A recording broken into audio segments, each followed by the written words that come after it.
Folks, it's been a while since I've been live, and folks have been sick in my household now for well over a month and a half. It's been a real challenge to try and get down here to my studio. I hope you'll forgive me. It isn't because I didn't want to go live, but people are feeling better. I'm feeling better, and I was able to sneak down into the basement to get this important message out. Hopefully you guys find this important as well. You know, obviously, none of us have ever been through a pandemic like this. And I'm not going to get into the pandemic because that's not what this is really about. But this pandemic has brought to light the frailty of our U.S. economy and the global economy as a whole. But more importantly, what it's shown us is that the United States government in particular, we can talk about other countries another time, but in particular, the United States has shown that it can pay whatever it wants to pay, whenever it wants to pay it, for anything that it wants to pay for. That means that even though they don't pay for you and I, even though that means they don't spend on us, even though we are still left scraping by trying to pay our mortgages, trying to do health care in the midst of a pandemic when the whole country has largely been shut down, even during that, they have proven time and again that they can afford to spend any amount of money for anything, for any reason, but they will not do it for us. And I want to touch on that real quickly before I get into the subject of the night, which is modern monetary theory. And it's going to be a very, very comprehensive stream. Hopefully you'll find some information in this that will help you in explaining to people why this matters. Hopefully it will help you understand better about how the economy is behaving right now and how we can, in fact, do much better for each other. In fact, we can make this not even matter largely.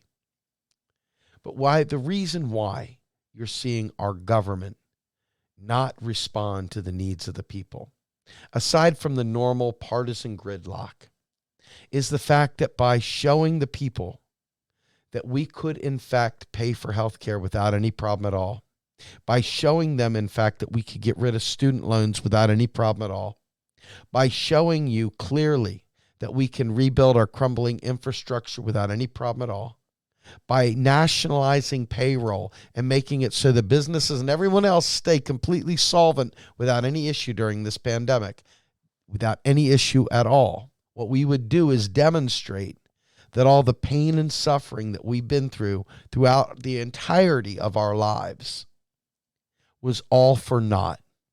That the capitalist system that is in place today is not really capitalism in and of itself. It is pure, unadulterated neoliberalism, which is the most pervasive, vicious, viral strain of capitalism that is all about privatization and all about ensuring that we, as people, are left very, very frail, very, very fragile, left without recourse, so that whatever the business leaders want to do, we will be there for them, because without the business leaders, we would do nothing. So they're trying to ensure that we don't see any way out of this mess other than to reopen the country in the midst of a pandemic.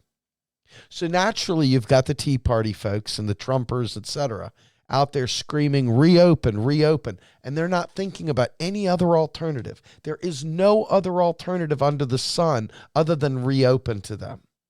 And sadly, some progressives who are of the libertarian ilk feel the same way. Many of them are even going around calling this a hoax. And I would tell you to talk to some of my dead friends and possibly even some of the people that have been on respirators before you call it a hoax. I would challenge you to speak to the dead before you call it a hoax.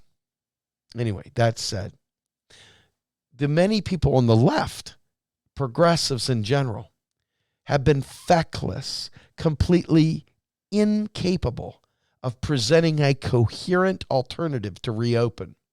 They have tried to shame the right wing for wanting to reopen. The right wing, to their credit, understands that if the federal government is not going to step in and do its job, that people without any other hope are left to try to reopen the country because they don't have money coming in. The unemployment checks still have not come in. So our government is creating this scenario that makes it so that there is no alternative other than to reopen America. And I would like to say that it's just the Republicans doing this, but of course you know that's not true. Of course you know it's a bipartisan screw job because they recognize that with the frailty of our veneer that hides the man behind the curtain, that veneer that pretends to make our economy look legitimate as they pump trillions of dollars into failing companies who don't pass that on to we the people to keep us employed, who don't pass that on to we the people with increased benefits or better pay or anything else to make our lives remotely better, to give us additional days off, to do anything. They just hold on to it. They just suckle on to that. And both parties have done exactly that. The Green Party has been feckless in speaking to this. Our third parties that are up and coming have been feckless speaking to this. Bernie Sanders has largely been feckless in speaking to this. Not because Bernie doesn't know, but because he's been cut out of the mix. And because of his capitulation to the system, Bernie has largely been muted by many people. And so Bernie's voice doesn't resonate quite the way it did 15 minutes ago. And that's a shame because right here, right now, we need a bold voice that understands how the economy really works, that doesn't buy into the myths and legends of the private Federal Reserve and doesn't buy into the myths and legends of the country as being broke, who doesn't buy into the myths and legends that we can't afford to take care of each other. We need a bold progressive. We need a bold movement that understands how the economy works. And unfortunately, too many of our progressives, too many of our leftists are feckless to the point of uselessness because they are steeped in ideology and not understanding how the system really works. They've got a lot of bumper sticker comebacks. They got a lot of quippy lines, but they have very, very little understanding and how to address what is actually happening. And that is a dangerous combination because the right wing always thrives on simplicity. The right wing always thrives on what looks to be common sense. Reopen America, right? Hey, we're not getting unemployment checks. We're not getting any help from the government. Reopen America. What choice do we have? And under that circumstance, this false narrative, they're right if you're thinking about this fake narrative. This fake narrative that the country can't afford to do anything. And so, yes, the GOP and the Trumpers, et cetera, are playing on this idiot-minded thing that both parties are pushing. The Democrats just came out to tell you that they're only going to be able to do a little bit with student loans because the cost is too great. The cost is too great. Cost in what? Poopy diapers? Shells at the beach? Bottle caps? U.S. dollars? Can't be U.S. dollars. We create U.S. dollars every time our Congress spends, so it couldn't possibly be that it's too expensive on U.S. dollars, right? They want you to believe that as they pump trillions of dollars into Wall Street, as they pump trillions of dollars into these companies that have not passed that on to the people. They're liars. They're murderers. And I'm going to tell you why. So many, many moons ago, I was a struggling right-winger, struggling beyond words. I had lost my job at Verizon of 17 years. 17 years I had spent at Ma Bell, done everything right, got all my degrees, got 2 master's degrees, got a metric ton of certifications. I thought I could take on the world. The sun was always shining. But little did I understand when the last global financial crisis hit, what it all meant. I was just as clueless as almost all the rest of the world is. Most of our movement is. I was just like shouting, oh, the rich people this, or, oh, these people that, and, oh, it's all this, and it's all, and, had all these like one-liners that didn't amount to knowledge. It was just one of those things that other people go, yeah, you tell them, Steve. And if you're into empty claps, I'm sure you could probably come up with some one-liners to talk about the economy. But if you want to be non-feckless, if you want to actually be someone with purpose and strength and power to address the problems that are going on, you need to understand how it all comes to be. And here's the deal. The U.S. dollar is nothing more than a unit of account. In other words, just like an inch, just like a pound, just like a gram, just like an ounce, just like a whatever. You can't see an ounce. You can't see a gram. You can't see an inch. You can't see a dollar. Because a dollar is simply a unit of measure. And when you think about tally strokes and you think about what it actually represents, it's just a single unit of account. Now, the federal government, which is the owner of that unit of account, it is the patent holder. It is the legal owner of that unit of account. The federal government creates its unit of account at will. And our U.S. Constitution gave that power in Article 1, Section 8 to our United States House of Representatives, Congress. They alone can say, we want to spend money on this bill. They write a bill, goes back through Senate. Senate does their tweaking. But at the end of the day, the House of Representatives controls the purse strings. Many moons ago, back in 1913, the United States Congress spoke into existence the Federal Reserve System. The Federal Reserve System is a payment clearinghouse, nothing more.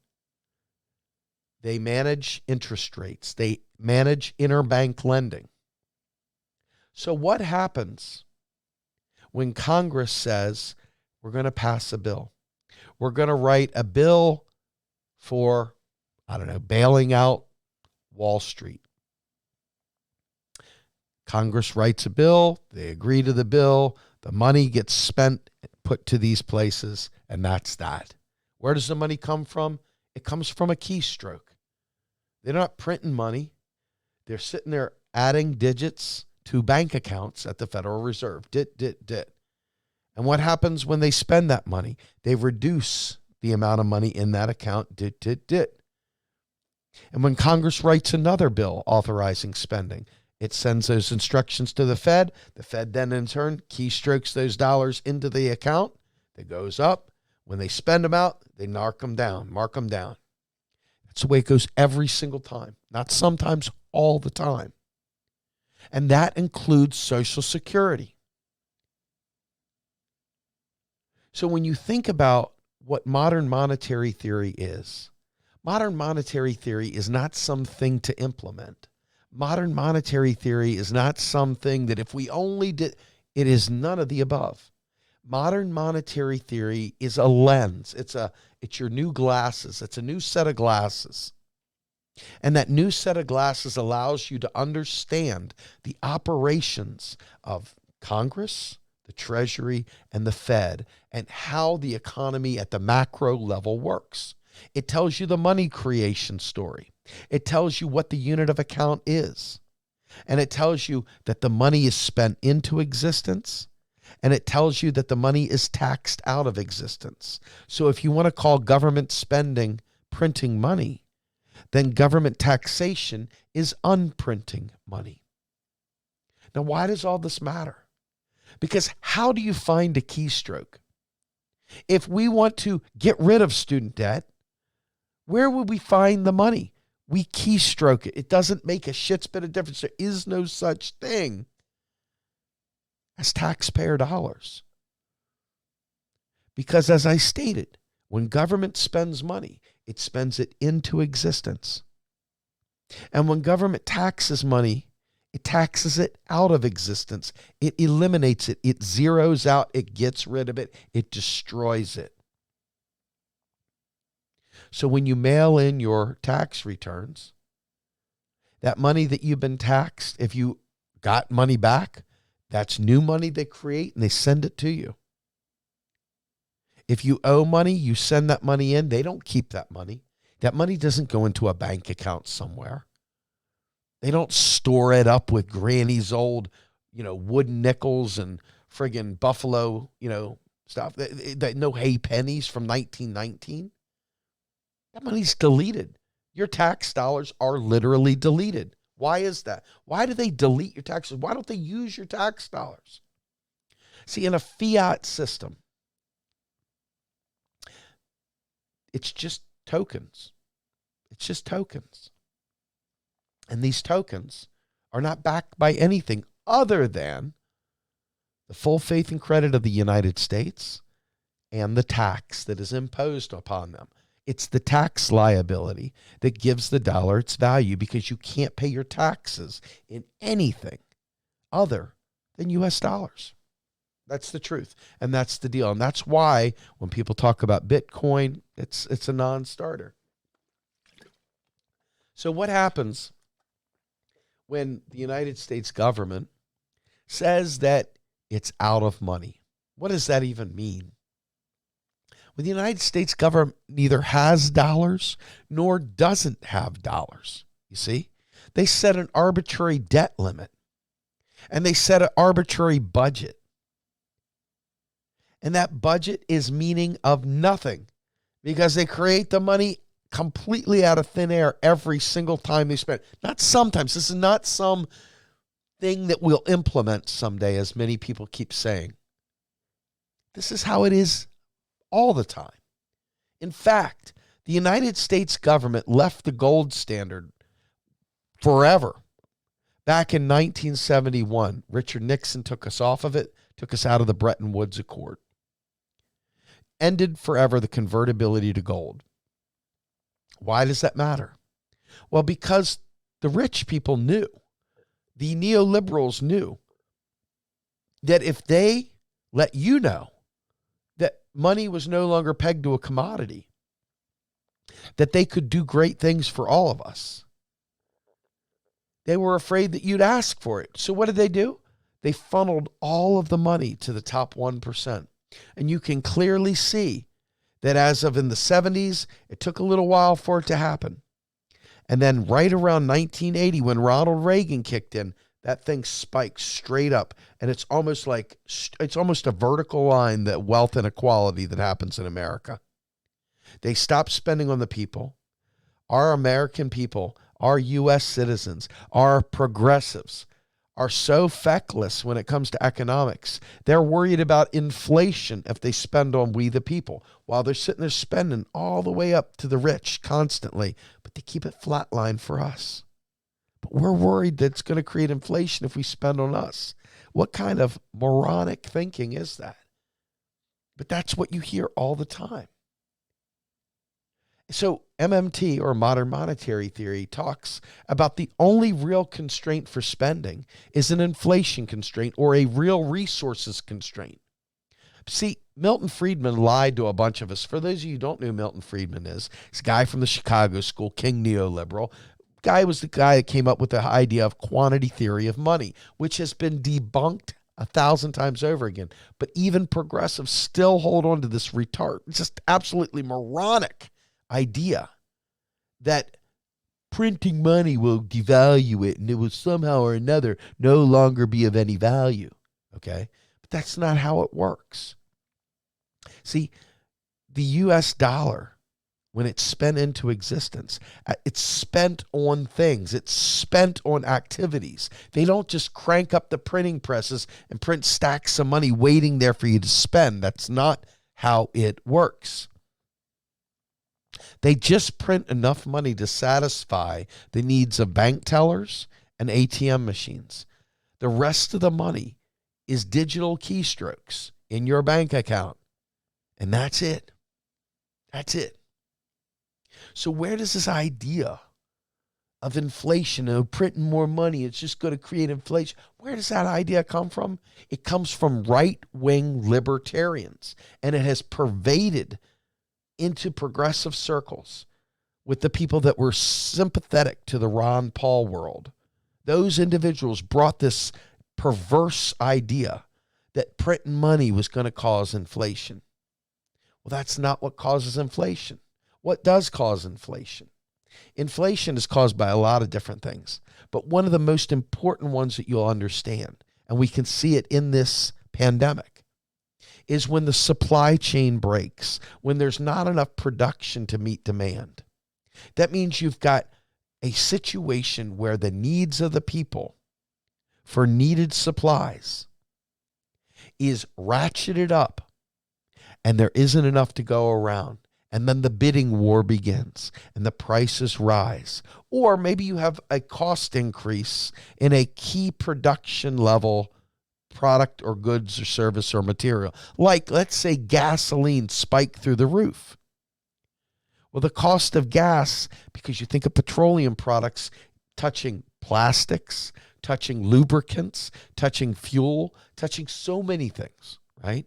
That would create an inflationary event. But what is inflation? Is inflation your bread price going up? No. Inflation is the steady rise of all prices. Okay? Now, there could be a shortage of bread, and bread prices could go up. But that is not inflation. That is a production issue with bread. Okay? Let's get it clear. Let's be sure we're understanding that. All right? So, one of the key things that keeps coming up, naturally, is the whole idea of Weimar Republic and Zimbabwe and Argentina. And it worked out so well for them, right? I'm going to do a quick hyperinflation story, and then we're going to get back to MMT and this COVID-19 stuff. Weimar Republic, the German country, was decimated by the Treaty of Versailles. They had incredibly harsh penalties put on them, payable only in French francs. Their productive capacity had been decimated by the war. And more importantly, the industrial sector of the German people went on strike. So there was a massive drop in production. Oh, fancy that, no product. And there was debt denominated in a foreign currency. And so it didn't matter how many Reichsmarks they printed, you were going to have hyperinflation. There was no way they could meet demand. People bring wheelbarrows of money in, but if you only have one loaf of bread, guess what? Doesn't matter how many barrels of money you bring in there. It's not going to buy it. Not going to buy it. Now let's go to Zimbabwe for a minute. Zimbabwe, interesting story, agrarian culture. Mugabe took all the farmland away from the colonizers. Many people go, yeah, power to the people. Well, guess what? The people didn't know how to farm. So the productive capacity of their agrarian society plummeted 60%. Guess what? That's another supply chain issue, right? So now they are dependent on external products. They've got no supply, and it doesn't matter how much money they print. There's not enough to go around. So you get a hyperinflation scenario. None of that's happening in the United States, right? So why do people say these dumb things? I don't know. Stupid, right? It's stupid. It's not even remotely intelligent when you think about it. But this is what's said. It's repeated over and over and over again. This is why MMT is so important. Because as a movement, in order to get where we're trying to get to, a Green New Deal, healthcare, getting rid of student debt, infrastructure, all this stuff that we're talking about, you need to be able to spend a huge amount of money. And if you're worried about the cost, if you're worried about cutting the military to be able to save the planet, you're missing the boat. Cut the military because you have a moral issue with it. Never talk about cost. That's ridiculous. It doesn't matter how much money you cost because it's all keystroked, every bit of it. So one of the big problems in the progressive movement is not only they don't understand hyperinflation, but they also think you got to reduce the military to be able to get health care. It's ridiculous. Stop. Stop dead in your tracks. We'll fight the military battle separately, but we'll fight the healthcare battle separately because we need healthcare. We need a Green New Deal. And guess what? One of the major polluters in our country is our military. So now you've got a different scenario. This has nothing to do with cost. Very important to understand that, because every time you use the moronic mindset of, oh, we got to reduce, we just got to cut some of the spending. We spend 7 times more than the biggest. Every time you do that, you create this scenario that makes it so that we can't afford to do nice things, because they're going to fight to defend their program. And if your goal is to talk about cost, then they're going to say social spending is expensive. We can't afford that. So it's another moronic thing that happens frequently in our movement, particularly in our movement, and it's unfathomable why we do it. It's like a self-inflicted gunshot wound to the junk. Doesn't make any sense. Completely irrelevant. Completely not worth talking about. Okay? So we got to stop. When you see someone saying we got to cut the military to do these things, oh, if we just cut the military, we could do it. That's a lie. Cutting the military doesn't raise 1 nickel of spending for the poor. Doesn't raise 1 nickel of spending for healthcare. Doesn't raise 1 nickel of spending for getting rid of student debt. Doesn't raise 1 nickel for food stamps. Doesn't raise 1 nickel for infrastructure. Nothing. Spending and taxing are completely separate things. The government neither has dollars nor doesn't have dollars. It spends them into existence every single time. So if you want a Green New Deal, you must write a bill to spend the money on a Green New Deal. It doesn't have anything to do with cutting the military. Stop tying them together. You must stop doing dumb things, or we will fail. We will fail, and it's an expensive failure. This is a truly expensive failure when you measure it in terms of lives. It's unforgivable that our leaders who do know this stuff are still saying we can't afford to do these things because of cost. In fact, you even see the GOP now starting to talk about reducing the deficit. Now, let me tell you something. Right here, right now, just this past week, 3 million jobs lost. Forget Joe Biden, who said 85,000 jobs. What a bozo. Okay? 3 million lost just this week alone. We're talking well over 30 million unemployed right now as we speak. That's more than the Great Depression. And it's just getting started, because it takes an incredible amount of money to get the states back to fluff, get back to normal, back. Because see, what the goal here is privatization. Mitch McConnell came out and said point blank he wants the states to file bankruptcy. Because when the states file bankruptcy, what does that leave wide open? It leaves the pension programs wide open. Pensions that should be covered by federal dollars, not state dollars.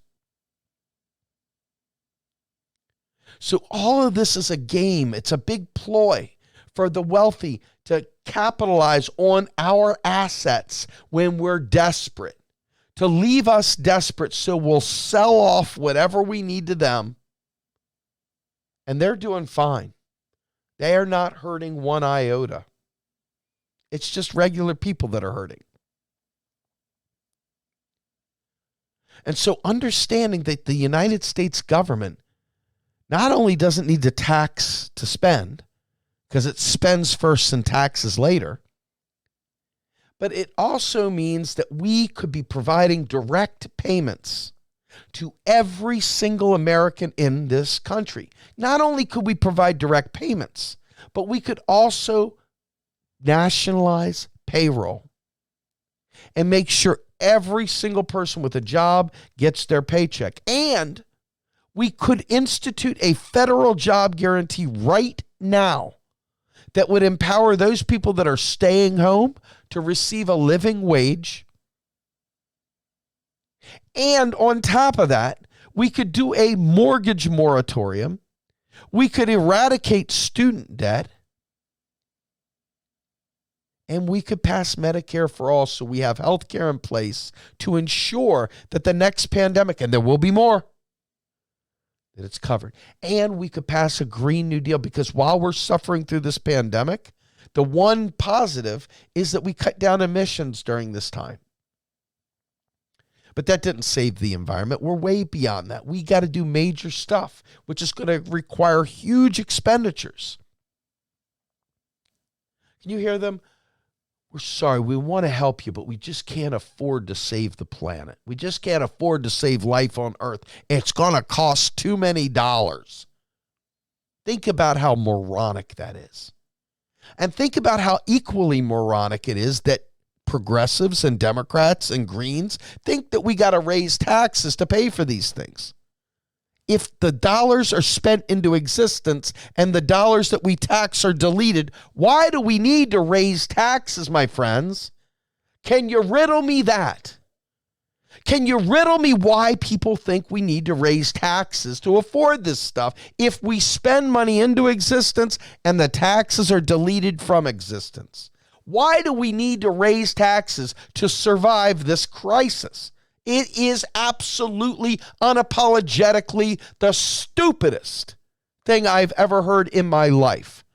There is nothing dumber, nothing more feckless, and nothing more useless than the person that believes that we have to raise taxes to pay for this stuff. The idiot that says there's no free lunch. Liar. These are very important things, my friends. And, for years, people have gotten angry at MMT folks like myself for being angry and raging. But we've seen the death and destruction, and we have perfect vision. We see it clearly. People that don't understand this get angry because they want to be right. They want to hold on to the rightness of taxing to spend. They think it is a righteous thing to eat the rich. Let's eat the fucking rich. And that sounds good, and maybe that's great for inequality, but that is not paying for a single program. It's not paying for a single person to have health care. It's not paying for any of that. It's just deleting their money, which is fine. Do it because they have too damn much money. Okay, I agree with that. But don't tie it to paying for a basic income during a crisis or nationalizing payroll during a crisis. Stop talking about tax dollars. Don't be a moron. That's not how it works. So that brings us to what is the national debt? Because that's, of course, what's going to come up next. What is the national debt? The national debt is the sum total of every untaxed dollar in existence today. And that includes savings bonds, etc. So, why do we sell bonds? Do we sell bonds to fund the government? No, absolutely not. Bonds are simply a way of us giving a basic income to the rich, basically. That's really what it comes down to. But bonds also serve as a means of controlling interest rates in bank lending. But they're there as an anachronism. They're an old school tool meant to protect the gold standard, to pull money out of existence because you only had a finite pool of gold. And when you printed money against gold, it devalued the currency. You hear people talk about, well, you're devaluing my dollar. That's gold standard logic. We're not on the gold standard no more, so it doesn't mean a bit. It doesn't do anything. Okay? So this idea of selling bonds was to pull money out of the economy, to delay purchasing decisions, to take heat off an economy. Okay? Look back at World War II. We sold victory bonds. We sold war bonds. We sold all these things. Why did we do that? Because every single industrial building, manufacturing plant, every man, woman, and child was either working or fighting in the war. The economy could not produce any more. We were working our factories around the clock. We were out of goods and service. We were out of natural resources at the time. We were capped at the max. So in order to keep the economy from overheating, they sold war bonds to take money out of the economy because there was nothing to buy with it. And it was going to create inflationary pressures because everybody had money and they wanted to buy things and there was nothing there to buy. So he took that money out of the economy. And that's really all bonds do.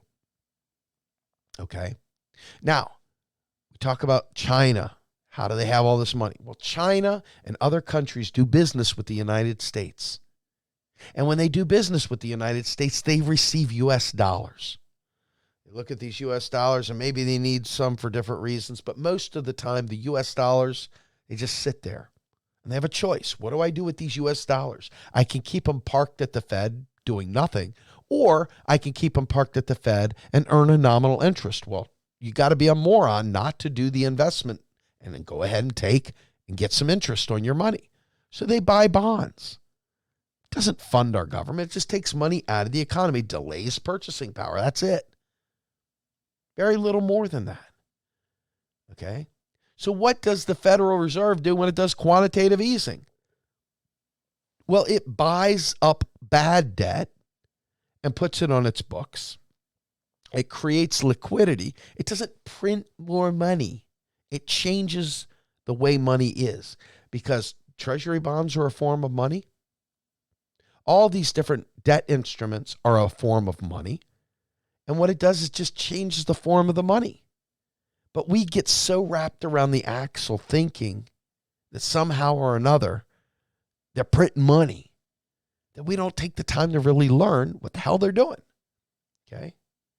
And so quantitative easing is largely, as Warren Mosler would say, a tax. It's taking money out of the economy. It's pulling it out. And they're writing it off. They're deleting it. They're getting rid of that money. They're buying the debts because one person's asset is another person's debt kind of thing, right? A debt has an asset tied to it. There's always a yin and a yang on the ledger. So if the Federal Reserve buys the debt, it means it's getting rid of the asset, which is the cash. It's getting rid of it. So let's be real here when we're talking about what that even means. Now, it would be great if instead of always helping Wall Street out, instead of helping big business out, they help the little guy. Well, we don't have accounts at the Fed, do we? Even our student loans are through a student loan broker that has an account at the Fed. It's not a direct account at the Fed. So all of our debts can't be just written off. It can't be QE'd. There has to be a different way of doing that. And the way to do that is through Congress. Well, here's the problem. When Congress doesn't spend, the states start going bankrupt. And in order for the states to survive, they've got to bring in revenue. So that means they start poaching other people's businesses and start luring them to their state with sweetheart tax breaks. And all of a sudden, the race to the bottom occurs. The tax revenues dry up in one area. They delete even more in the other. And all of a sudden, places like Kansas start cutting schools, start cutting books, start cutting purchases for students, start cutting basic services. And the race to the bottom is complete. And because states cannot produce U.S. dollars. States are currency users, just like businesses are currency users, just like you and I are currency users. Only the federal government is a currency issuer. That's another problem with public banking, for example. Public banking doesn't recognize the fact that the U.S. government is the owner of the dollar. Unfortunately, folks like Ellen Brown have spun this thing through the web of derp. And because of the web of derp, people end up believing that we can't do anything nice. All the debt's going to kill us, man. Okay? That's not how it works. There's a good case for public banking. The underbanked, people that don't have access to banking, there's so many good reasons for it. But it's not to create a network of public banks to fund a Green New Deal. That's not how it works. That's Congress. Congress alone can do that. And it's a shame that we got people that don't understand that pushing those sorts of issues into progressive circles. Because progressives aren't really digging the deep stuff. They're taking the surface level. It sounds good. Public bank sounds good. They don't follow through. They don't dig deep enough. They don't understand. If the sum total of every dollar in existence today that's not been taxed is the national debt, what's the web of derp? Okay, what is this web of derp? Okay? Because they don't understand it. They create a mystical thing. And that's a damn shame, because it's that kind of shit that sidelines an entire movement away from efficacy. But this also points to another big problem. Why do we not want the states delving into things like Medicare for all? Why do we not want that? Well, look around. The states themselves are going bankrupt because they don't have the tax revenue. But who alone can bail out the states? The federal government. Why? How in the world can the federal government? Because the tax revenues are down for the federal government too, right? Right? It's because the federal government spends money into existence. So why does the federal government put unfunded mandates on the states? That's a great question, isn't it? Why isn't the federal government providing block grants to the states to keep them solvent? That's a great question, isn't it? It goes back to my earlier point. They're doing this on purpose. A desperate nation with desperate states will do desperate things for big business, and they want to keep the lie alive that money comes from rich people. And that's why people in the progressive movement think we got to eat the rich so we can get their money so that we can have all these things. But that's not how it works. It's not ideological. It's factual. It's operational. It's truth. And getting that through people's heads is a challenge because it's a religious belief system. It's not a fact-based belief system. And when you understand the way a fiat currency works, the stuff they're talking about doesn't pass muster. Now, I believe wholeheartedly that we need to raise taxes and rock these groups out and keep their ability to buy our democracy down. Eliminate it. There should be no billionaires. But don't hijack the progressive movement and all the programs we need, trying to get money from here to pay over there. That's not how it works. And it's time we stop allowing people to do that crap, because it's killing people. And it's not even innocent anymore, because people should know this by now. And for those who don't know this by now, shame on you, because the information's out there. This is the internet age, baby. You can learn this stuff on your own. There's no excuses anymore. There's no excuses for saying Bernie's website says he's raising taxes to pay for things, because he doesn't pay for them with those things. It doesn't work that way. Period. And so here we are in a pandemic. And we're about to experience a depression that is going to leave more dead by economics than the virus ever could kill. And most of us don't even have an answer for how to deal with that. But I will give you some good news. There are groups out there that are waking up to this. And they've stopped calling MMT a cult. They're starting to talk about, hey, holy shit, these MMT guys know what the hell they're talking about. Why didn't we listen to them before? That's a damn good question, isn't it? That's a damn good question. Why the hell didn't you? Well, I'd say it's never too late, but you got to talk to the dead, the people that had died because we didn't do it. You got to talk to them to find out if it's okay to do it now, right? You got to find out if the murders that occurred because we wouldn't do, understanding of MMT, why those people that died from this stuff had to die for that ignorance. See, I've known about this for a long time, and it kills me every time I see it.